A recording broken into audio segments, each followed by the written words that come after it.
Baru saja Ahok gagal menggapai ambisinya sebagai DKI 1, muncul isu fitnah dari seorang asing antek komunis yang bernama Alan Nairn. Dia memfitnah Panglima TNI Jenderal Gatot Nurmantio sebagai pihak yang menyetujui atau bahkan mendukung terjadinya makar di negeri ini. Makar apa yang dimaksud? Sesungguhnya orang-orang yang tidak mengetahui apa yang terjadi di balik semua ini akan bisa termakan oleh hasutan tersebut. Agar kalian ketahui siapakah Alan itu. Alan itu adalah antek mata-mata intelijen asing,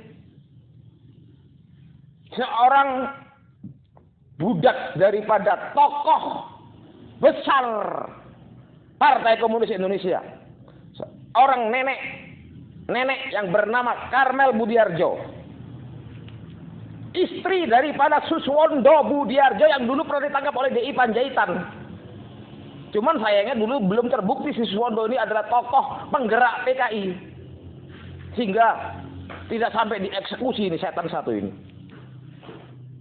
Nah, si Karmel ini sekarang mendirikan Tapolz Buletin, yang mana dia tuh menerima laporan-laporan dari Alan terkait dengan bagaimana caranya supaya komunisme itu bisa tegak lagi di sini, ya kan, tanpa mempertimbangkan benar atau tidaknya laporan tersebut. Alan dalam hal ini menuduh Jenderal Gatot Nurmantio yang sama halnya menuduh TNI untuk melakukan atau setuju dengan makar. Ini adalah kembali terjadi upaya-upaya intelijen sebagaimana dahulu kala pernah dituduh Angkatan Darat akan melakukan upaya-upaya makar terhadap Partai Komunis dan makar terhadap Bung Karno. Ceritanya itu seperti ini kira-kira, biar Anda memahaminya semua.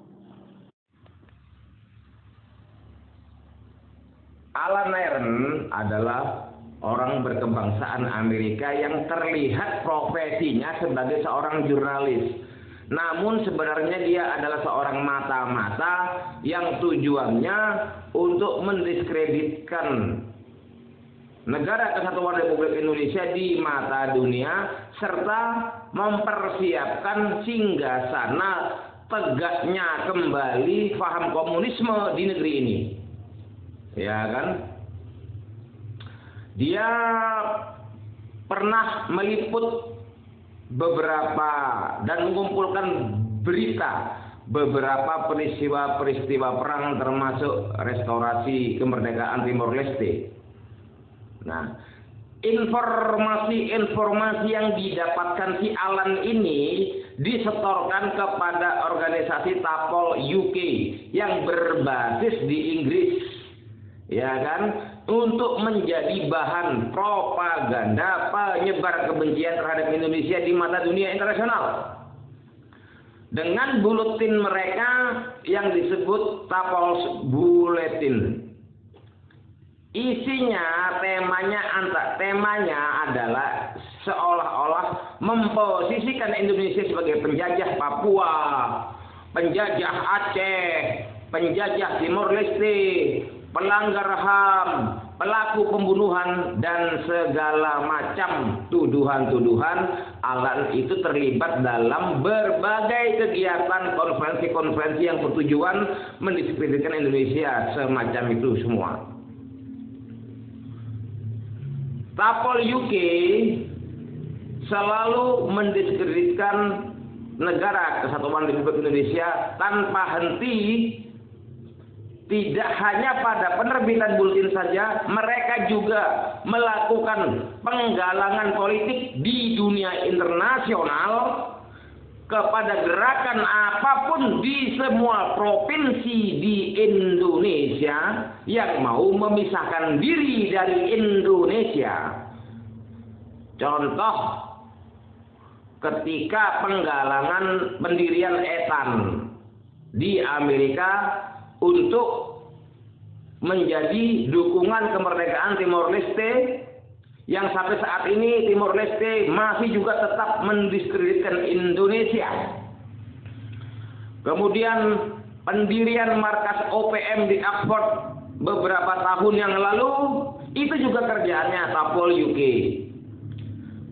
Kemudian mereka membuat film dengan judul The Act of Killing.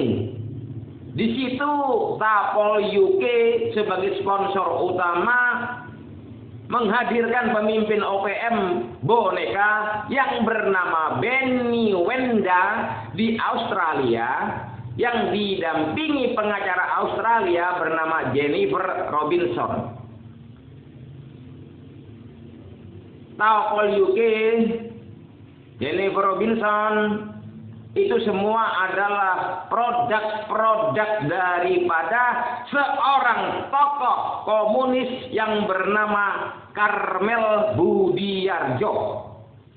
Siapakah Karmel Budiardjo ini? Karmel Budiardjo ini memiliki link langsung dengan Sinta Miranda, anak daripada seorang tokoh gerakan wanita Indonesia alias Gerwani, ya, yang pernah mengusulkan untuk menghancurkan monumen Lubang Buaya pada acara ALF tanggal 7 Mei 2016 di Taman Ismail Marzuki. Yayasan Bhinneka Nusantara yang merupakan tempat berhimpunnya anak-anak PKI tersebut dengan ketua dan pendirinya Sochin Marcinggo PhD dan suaminya Profesor Angus Nicholas tinggal di London dan Surabaya. Sinta Miranda ini, ya kan, merupakan pengurus di yayasan tersebut. Sochin ini terkoneksi dengan Karmel Budiardjo dan salah satu intelektual PKI, intelektual komunisme yang baru aktif mempromosikan komunisme dari adalah otak di balik semua ini, termasuk bagaimana termasuk untuk siapa si Alan bekerja, itu adalah penguasanya, otaknya seseorang yang bernama Karmel Budiardjo. Nah, Karmel Budiardjo ini adalah seorang nenek warga negara Inggris. Ya kan? 60 tahun yang lalu dia bernama Karmel Brickman. Warga negara Inggris penganut komunis yang tinggal di Cekoslovakia, yang saat itu masih menjadi bagian daripada Uni Soviet. Dia bekerja sebagai sekretaris di lembaga kemahasiswaan pada Universitas Cekoslovakia, yang menjadi topeng dinas intelijen Cekoslovakia pada saat itu. Saat di sana, Karmel Brickman ini bertemu dan menikah dengan Suswondo Budiardjo, anggota Komite Sentral Partai Komunis Indonesia. Dan sejak itu dia berganti nama menjadi Karmel Budiardjo. Pada tahun 50-an, para petinggi mengasingkan diri karena peristiwa Madiun 1948 pulang. Karmel pun ikut suaminya dan tinggal di Indonesia dan aktif sebagai anggota PKI. Tahun 65, ketika PKI dalam posisi terkuat, terjadi pemberontakan G30S PKI. Nyoto, Ketua Divisi Propaganda dan Agitasi PKI, merupakan pimpinan yang mensukseskan peristiwa tersebut. Karmel Budiardjo adalah penulis naskah pidato Soekarno. Salah satu contoh karya Karmel Budiardjo adalah pidato Soekarno terkait perebutan Papua Barat. Jadi disimpulkan Karmel Budiarjo merupakan orang yang paling berjasa dalam upaya perebutan Papua Barat. Anehnya, di masa yang akan datang, dia justru mendiskreditkan Indonesia sebagai penjajah rakyat Papua Barat. Itu diakibatkan karena komunisnya sudah nggak laku lagi. Nah, dilanjut. Pasangan suami istri Budiarjo ini terlibat dalam persiapan prolog G30 SPKI. Itu terbukti pada saat DI Panjaitan pernah menangkap Suswondo Budiarjo saat proses penyelundupan senjata Chung dari Republik Rakyat Cina di dalam bahan bangunan untuk pendirian gedung Konevo. Senjata Chung adalah senjata yang digunakan oleh pasukan G30 SPKI, didominasi dengan senjata tersebut. Karmel Budiarjo adalah pemalsu surat Duta Besar Andrew Gilchrist yang menyebut ada bagian dari Angkatan Darat Indonesia yang bekerja sama dengan Amerika dan Inggris untuk menjatuhkan Soekarno kelak, yang disebar dokumen tersebut oleh Subandrio kepada wartawan Al-Ahram Mesir pada 5 Juli 1965. Ini kembali terulang lagi, orang-orang komunis mendiskreditkan Angkatan Darat. Dalam hal ini Panglima TNI dituduh makar. Ini bangkit lagi pola-pola mereka. Menurut Ladislav Bittman, mantan intelijen Ceko, dalam bukunya The Deception Game terbitan 1973, bahwasanya pembuatan dokumen Gilchrist tersebut adalah salah satu operasi yang dilakukan Departemen D Dinas Intelijen Cekoslovakia yang tugasnya membuat operasi kabar bohong, yaitu mengecoh musuh dengan memberikan informasi palsu. Tujuannya untuk merusak kepercayaan kepada pejabat pemerintah dan pemimpin politik yang anti komunis. Dokumen Gilchrist adalah bagian daripada Operation Pelmer yang dicetuskan oleh Jenderal Agayans dari Uni Soviet dan Mayor Louda dari Cekoslovakia menyusul gerakan-gerakan boikot film Amerika dan Indonesia. Kebencian itu dimanfaatkan oleh Departemen D untuk menciptakan propaganda bahwa William Pelmer, Direktur Association of American Film Importer di Indonesia, adalah pemimpin CIA di Indonesia.